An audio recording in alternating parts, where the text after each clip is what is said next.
Good morning mga kailaw, welcome to my vlog. Ito mga kailaw yung aking tubigan na itinaniman nung pitsa, katapusan nito. 29 February ko yun. Bali 15 days na siya ngayon. Medyo mahina kailaw ang paglaki gawa ng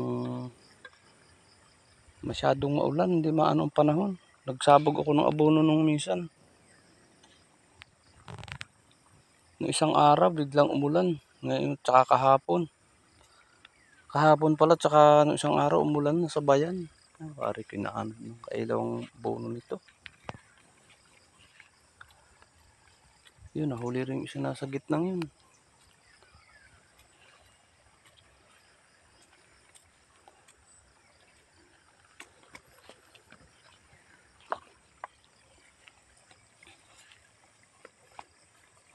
Meron pang 2 kailaw doon sa ibabaw. Oh.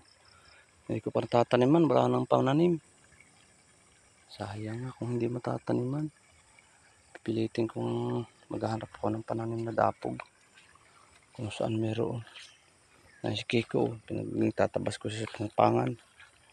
At may parating akong tao kaya hindi ako pauwi na rin ako sa bahay.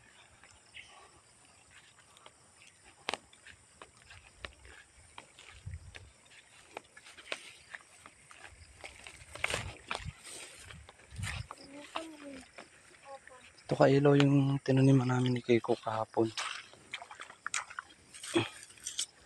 Aking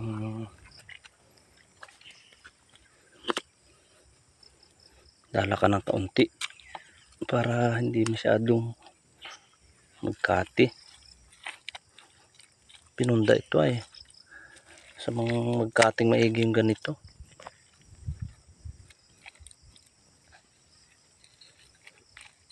Hindi makapangilaw tayo ngayon mga kailaw. Gawa ng pirming na ulan, baha ang ilog. Kaya pasensya na kung ako'y wala pang kayong makitang pagka nagkaroon ako ng time na gumanda ang panahon na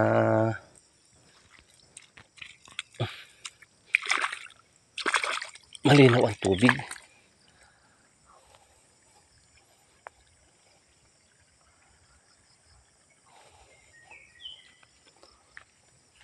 Hindi ko pa nga naabunuhan ulit ito.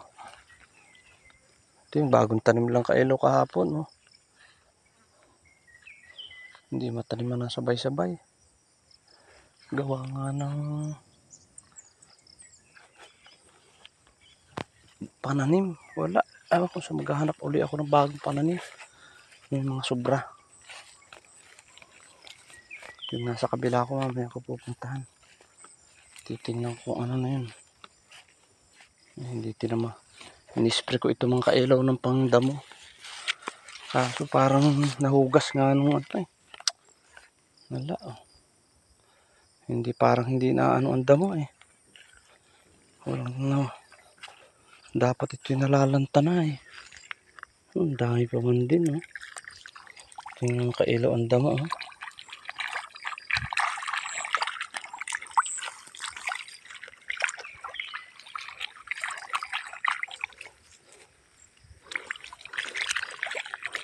Ito ko na ito. Basta tapos lang ako ng aking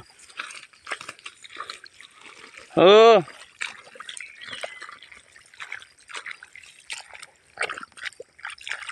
Gusto ko ng almix. Nangyari naman umulan.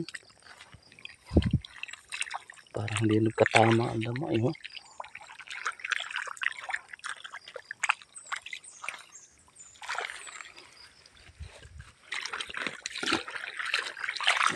Gaganos ito.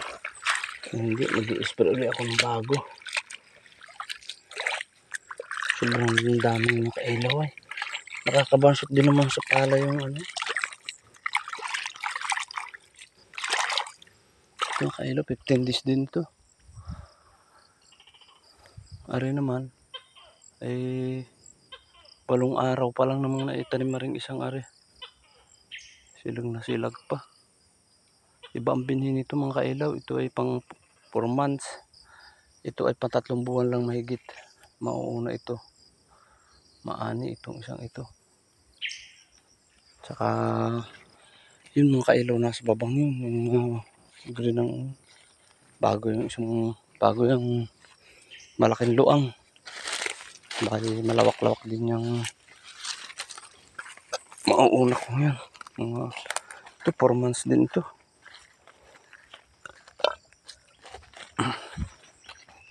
Yan, mabilis yan, palay. Yung tinatawag nilang jackpot. Kahit di ka pa nag-aani mga kailaw, jackpot na.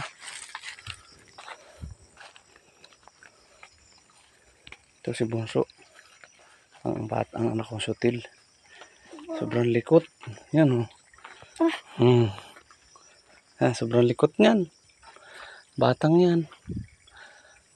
Mga kailaw, nagtusak sa tubigan. Nakagat ng linta. Ay di na nalusong ngayon, takot na. Gawa ng kato siya maubusan ng dugo.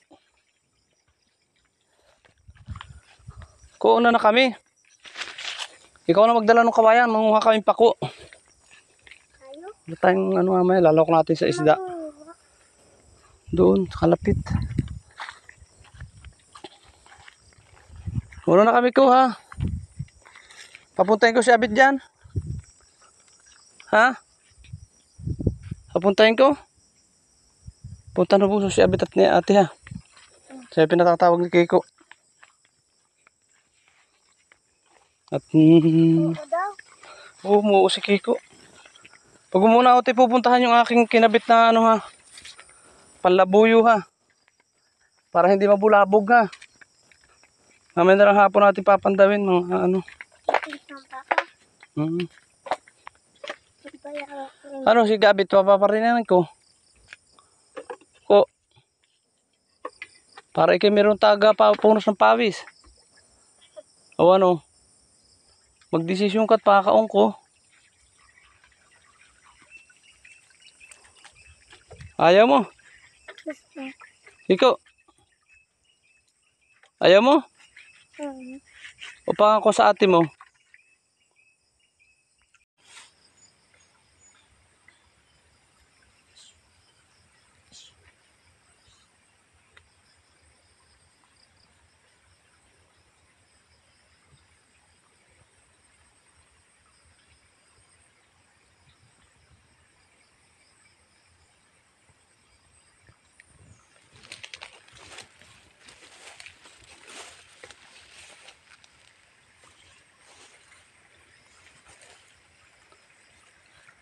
Ito mga kailaw, yung aking palay. 15 days na siya. Simula ng itanim. Kalahating buwan na siyang nakatanim. Kaya lang hindi sabay-sabay. Meron luang kahapon lang tinaniman. Merong dahil nagkinulang ako sa dapog.